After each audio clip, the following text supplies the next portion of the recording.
How to plan your week effectively. The process of organizing your goals and priorities for the coming week is known as weekly planning. Learning to plan your week will help you better manage your time and ensure that you begin each week feeling focused and productive.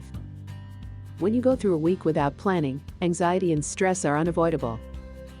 If you don't know what needs to be done and start working on it anyway, you're almost certainly doomed.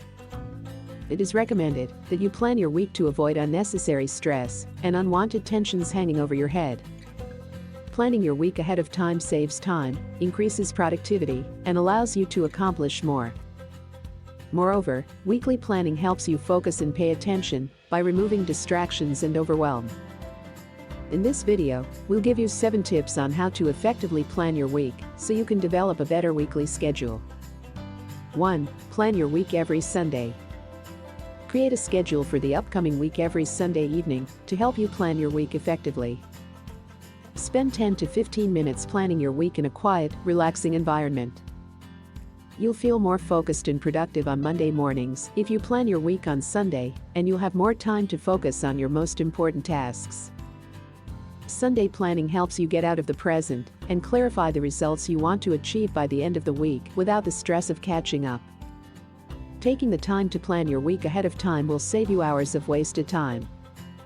If you prefer, plan your week ahead on Friday afternoon. 2.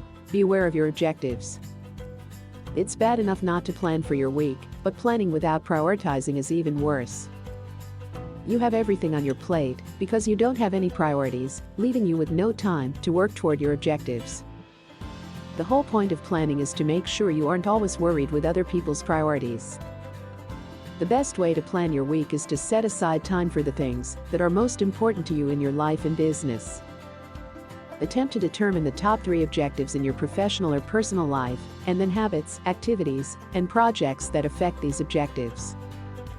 Then decide when is the best time to devote some time to these activities, projects, and habits. 3. Examine your bigger plans. Examine any yearly objectives you've set. Examine your monthly goals and plans, and make a list of any appointments or events you need to schedule. 4. Make a comprehensive list. Make a list of everything you need or want to accomplish this week. This list could include everything from major projects to simple tasks like grocery shopping. Examine the list to see if anything can be delegated to another week because it's not urgent. 5. Schedule buffer time.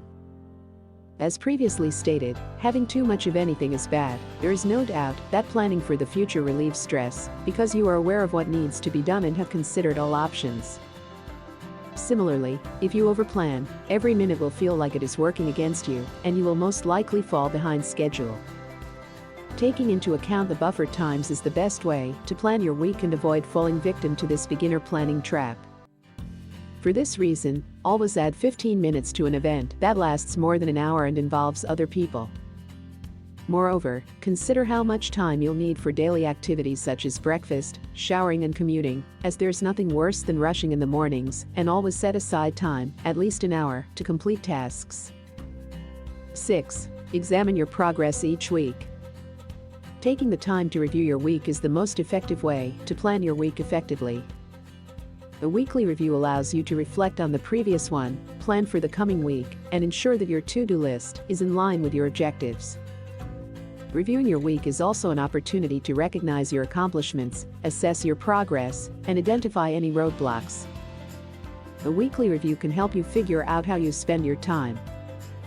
It also serves as a springboard for determining your priorities for the coming week and can boost your confidence, motivation, and momentum. 7. Consider unexpected events. Improvisation and spontaneity are thwarted by planning. Things will happen to you unexpectedly at times, and all you can do is going with the flow. But fortunately, this applies more to your personal life than to your professional life. The point is that you should be prepared for things you haven't even considered, and rather than freaking out, plan for unplanned events. In such situations, the best you can do is improvise. In conclusion, if you truly want to plan your week effectively, take the advice above and start taking action. With time and patience, you'll be soon able to plan your week effectively. And you, do you have already tried to plan your week? Let us know in the comments below, and be sure to subscribe to our channel for more content like this. Thanks for watching the video. Bye.